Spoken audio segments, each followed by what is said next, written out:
Em nosso estudo de hoje está na carta aos Romanos, capítulo 8, versículo 9. Mas quem não possui o Espírito do Cristo, esse tal não é dele. E Emmanuel vem comentar na lição 168 do livro Vinha de Luz, parecem, mas não são. O governante recorrerá ao testamento divino para conciliar os interesses do povo. O legislador lançará pensamentos do Evangelho nas leis que estabelece. O juiz valer-se-á das sugestões do mestre para iluminar com elas as sentenças que redige. O administrador combinará versículos sagrados para alicerçar pareceres em processos de serviço. O escritor senhoreará sublimes imagens de revelação para acordar o entusiasmo e a esperança em milhares de leitores. O poeta usará passagens do Senhor para colorir os versos da sua inspiração. O pintor reportar-se-á aos quadros apostólicos e realizará primores imperecíveis ajustando a tela, a tinta e o pincel. O escultor fixará no mármore a lembrança das lições eternas do divino mensageiro. O revolucionário repetirá expressões do orientador celeste para justificar reivindicações de todos os feitios.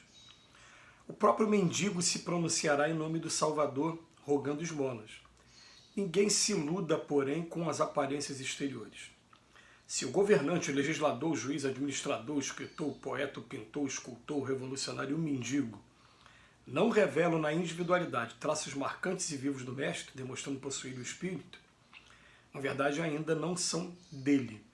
Parecem, mas não são. Quando a gente vai estudar a história do cristianismo, a gente vai ver que logo depois do Cristo, primeiro veio Pedro e Tiago fundando a Casa do Caminho. E logo depois aparece o apóstolo dos gentios, que é Paulo, que hoje a gente pode afirmar com todas as letras. A gente só conhece o cristianismo por conta de Paulo de Tarso. Esse que escreveu as cartas aqui aos Romanos. Aí você fala, por quê? A gente sabe que ninguém é insubstituível. Se não fosse ele, deveria ser uma outra pessoa encarregada de cumprir essa missão. Mas foi Paulo de Tarso que saiu daquela região obscura, esquecida, muito interior, lá de Jerusalém, e foi levar o Evangelho para a Grécia, foi levar o Evangelho para Roma, para a Itália, para os locais onde se teria maior destaque. Mas a gente ainda vai também dizer o seguinte, que o Evangelho do Nosso Senhor e o próprio Cristo também só são conhecidos hoje também porque existiu um imperador chamado Constantino, que foi o primeiro na história que oficializou o cristianismo em Constantinopla.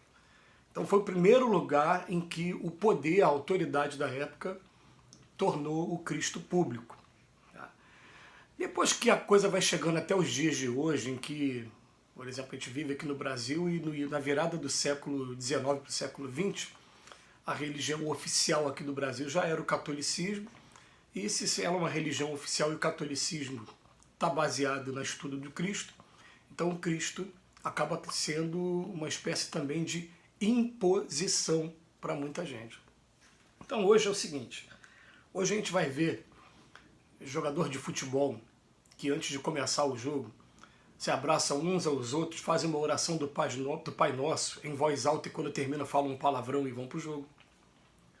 A gente vai ver, como eu já tive a oportunidade de ver num filme nacional, pessoas que estão se preparando para fazer um assalto e estão fazendo uma oração pedindo a Deus que o proteja durante o assalto, para que nada aconteça, que ele não precise usar da violência, que seja só um trabalho para ele, que ele vai lá para cumprir o papel dele e voltar para casa com o fruto daquilo que foi de maneira ilícita tirado dos outros. E a gente vai ver o seguinte, que dependendo da sociedade, dependendo da época, se a pessoa não assumir de alguma maneira que ela é cristã, ela é discriminada, então acaba sendo meio que obrigação. A gente vê assim, hoje tem religiões, por exemplo, que falam, você aceita Jesus como seu único salvador? Eu fico, mas peraí, como assim, né? Deixa eu primeiro interpretar o que você está falando. E quando eu parei para interpretar, aceito sim, porque eu admiro Cristo e a gente também considera o Cristo como o espírito mais perfeito que esteve aqui sobre a Terra e aquele que a gente está sobre a tutela dele. A gente, né, com o tempo, a gente vai chegando, tem lógica, tem razão, tem bom senso, e algumas coisas vão acontecendo de maneira no campo da experiência pessoal que vão comprovando isso. Então, você está no campo da fé. Mas a gente sabe que a grande maioria das vezes a coisa não está vindo do coração, né? Então as pessoas pedem, antes de começar um jogo de futebol, pedem a Jesus quando começa o jogo de futebol, xinga pra lá e dá pancada pra cá e daqui a pouco discute com a pessoa e acaba saindo do jogo. E a gente está vendo o seguinte, que isso é do ser humano. A gente vai de acordo com o que está acontecendo com a maioria, para que a gente não possa ser discriminado. Agora ele pergunta, ele fala para a gente, ó, o governador vai usar o Cristo, o legislador, o juiz, o administrador, ele vai usar vários exemplos, e fala, ninguém se iluda, porém, com as aparências exteriores. A gente vai chegar aí em vários gabinetes de autoridades e vai encontrar a cruz do Cristo, uma imagem do Cristo. Vai encontrar sim a pessoa tendo a preocupação de fazer às vezes uma oração. É mais raro, mas vai. Antes de iniciar os trabalhos e depois que inicia os trabalhos. Vai encontrar também, que já é uma etapa ainda mais avançada, a pessoa tendo a preocupação de pedir com fé, com sinceridade, que suas atitudes, suas decisões daquele dia, no campo profissional, sejam o mais próximo possível do Cristo. Mas a gente sabe que na hora de colocar na prática, todos nós ainda estamos de alguma maneira, uns mais, outros menos, um nessa área, outro na outra, distantes do exemplo do Cristo.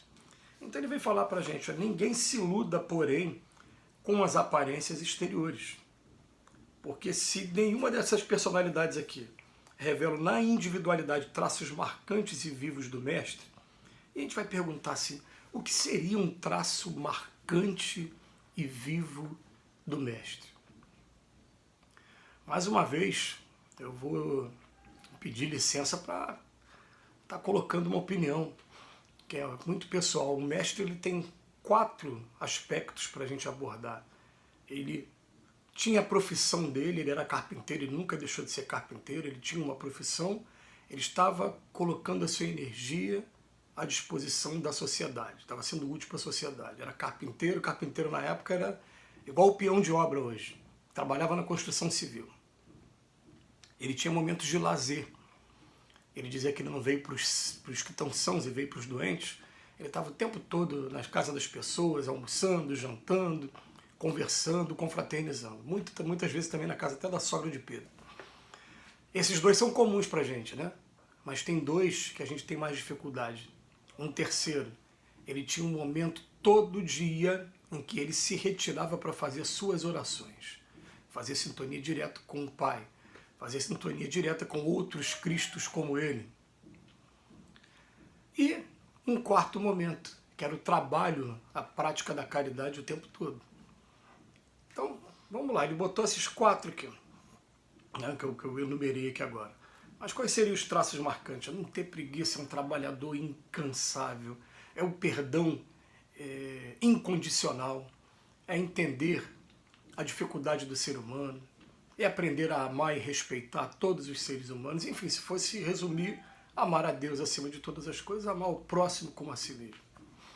Estava conversando, né, com os amigos, né, que às vezes a pessoa, por não ser da mesma religião ou não comungar das mesmas ideias, o simples fato daquela pessoa diferente fazer uma prece, o outro não respeita, o outro fica com olhos abertos, com desdém, como se aquilo não tivesse eficácia. E a gente sabe que Deus é Pai de todos, independente de quem seja. Todos nós somos irmãos, independente de credo, de raça, de religião, de convicção filosófica, religiosa, política, qualquer que seja. Então a gente vai aprendendo aos poucos a trazer para a gente, manter aquilo que a gente já tem de característica do Cristo, que todos nós temos um pouquinho já, nós não estamos no primeiro degrau, mas é claro, ainda falta muito. Então a gente buscar cada dia, a gente está saneando, está buscando, reformando aquilo na gente que ainda está longe do ideal do Cristo. Então, por enquanto, A crítica aqui do Emmanuel fica inclusive para a gente. Parece, mas não somos ainda. Que Jesus nos abençoe hoje e sempre.